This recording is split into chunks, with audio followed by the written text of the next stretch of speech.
The battle over the future of the Eric Garner investigation shows no sign of a ceasefire today. The Sergeants Benevolent Association slammed the NYPD for disciplining Sergeant Kizzy Adonis. She was charged with failing to supervise the scene on the day Eric Garner was taken down in an illegal chokehold by former officer Daniel Pantaleo. Garner's mother, Gwen Carr, has been leading the fight for more action since her son died 5 years ago.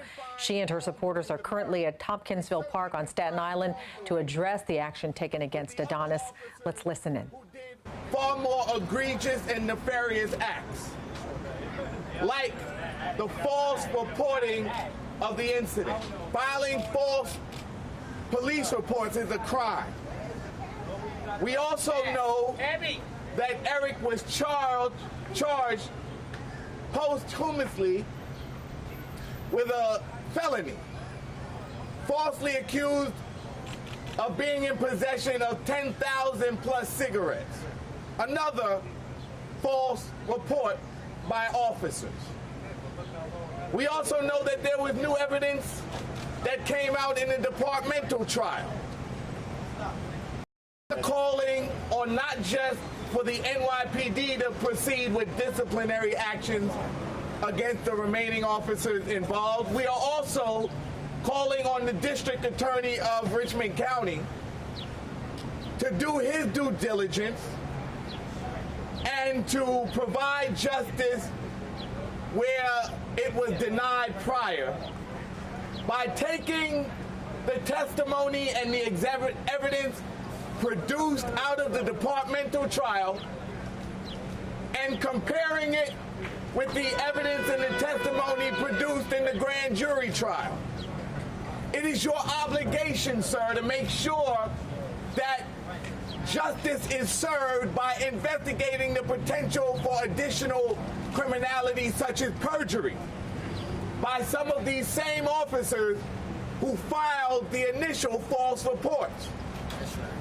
You're the only one, Mr. District Attorney, that has the authority to look at the grand jury and to line it up with the departmental testimony and evidence and make the determination whether criminality has occurred, additional criminality has occurred.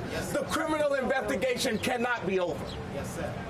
There are additional criminal acts that have been demonstrated by the evidence that have yet to be charged or prosecuted.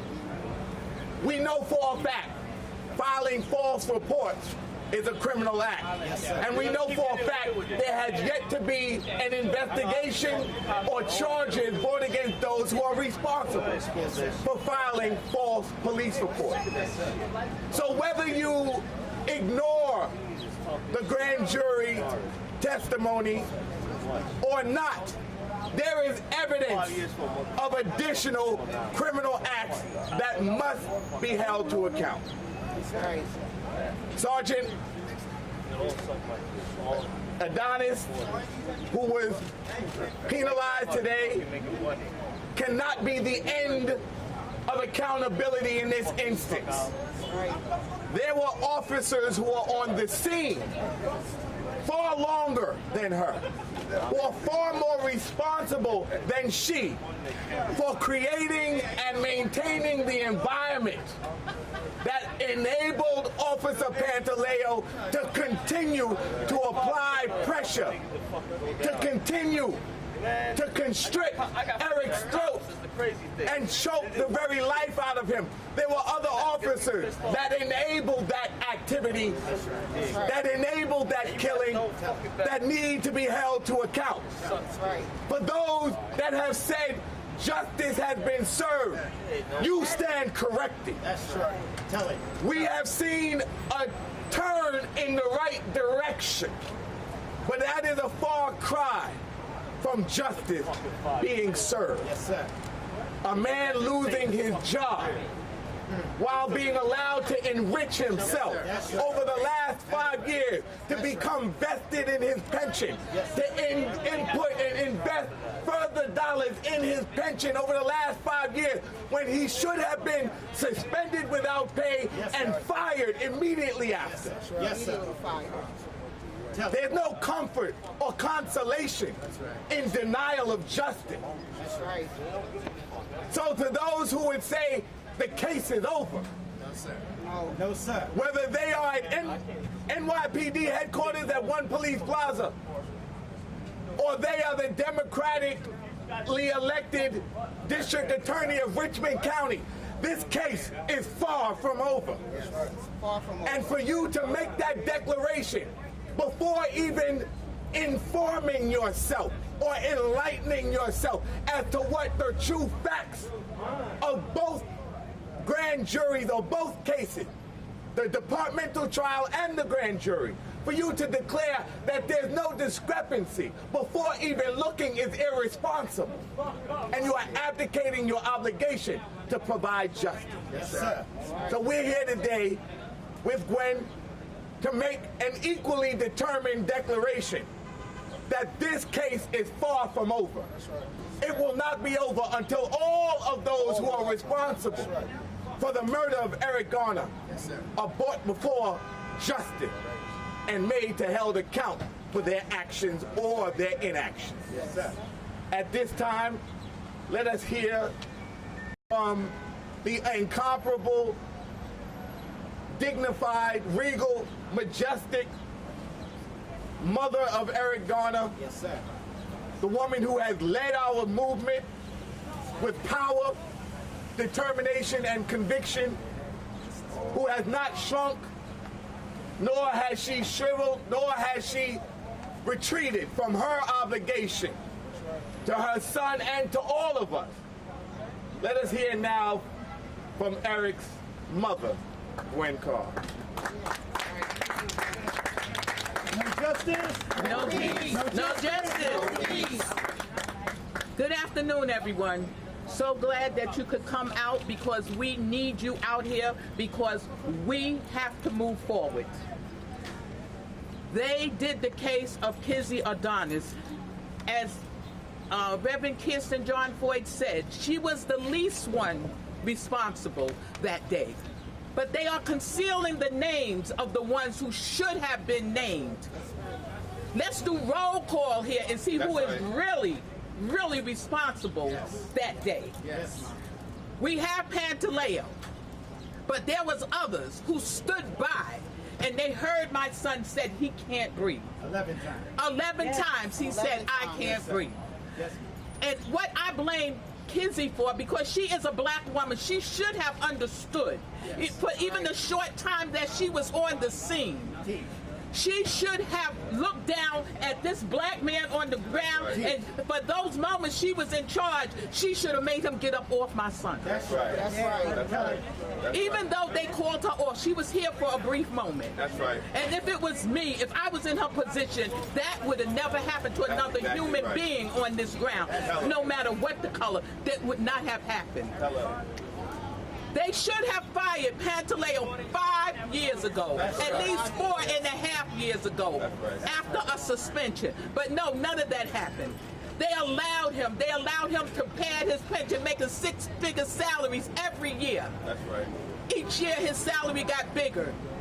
And now as I hear he got a GoFundMe. What he need a GoFundMe do? I don't have a GoFundMe. He killed my son. My son is never coming home. He has padded his pension for 5 years. So he'll get that. But I'm just here today to say it's not over. All the officers have to stand accountable for what they did to my son. And I want to say to you, Mr. Lynch, the louder you yell, the louder I'm going to yell. That's right. That's right. I'm not afraid of you, Mr. Lynch. You might think I can't encounter, you think I can't stand the storm, but let me tell you, I am the storm. Right? And I'm going to be here. I'm going to stay here. Nothing could run me away from here because I have to see accountability. And you, Mr. Lynch, is telling the officers to slow down. If I was your boss, you would be fired. You are a paid city employee. That's right. Talk about it. You don't boss nothing. That's right. You are just an employee like many of us. So who do you support? Do you support people? Do you support the police force in the way it should be supported? Or do you support the predators? Tell me. But it does not matter, because I will fight you. I will fight this system, as I have been doing for 5 years. And if it takes 5 more, 10 more, 20 more, as long as I have breath in my body, I will fight this system. No justice! No peace. No justice! No peace. We will now hear from our co-laborer in the struggle. She has been with this family, as have many of us, from day one. She was the first one that received the phone call in the National Action Network and has not failed to be at Gwen's side every step of the way. She is our sister and the president of the Staten Island chapter of the National Action Network, Cynthia Davis. Hello, everyone. I am going to take a little different angle here, because it's been so many years. Just recently, I was with Ms. Gwen and attended the Civilian Complaint Review Board hearings, and there were so many mothers of the movement there from all across the country that had came out to support Ms. Gwen. And what I realized, some of the mothers from Amadou Diallo's mother, from Sean Bell's mother, and for so many more, it's just so many, it's too many to name. And all of a sudden, it dawned on me, up and, to Eric Garner, to Gwen Carr. So I'm surrounded by all of these mothers, 15, 16 of them, right, Ms. Gwen? Mm-hmm. And all of a sudden, it dawned on me why I knew all of those mothers. My knees buckled. I had to sit down. I was devastated, because even though I knew them, it just dawned on me all at once that I know all of these mothers from across the country for the same reason I know Miss Gwen. They were people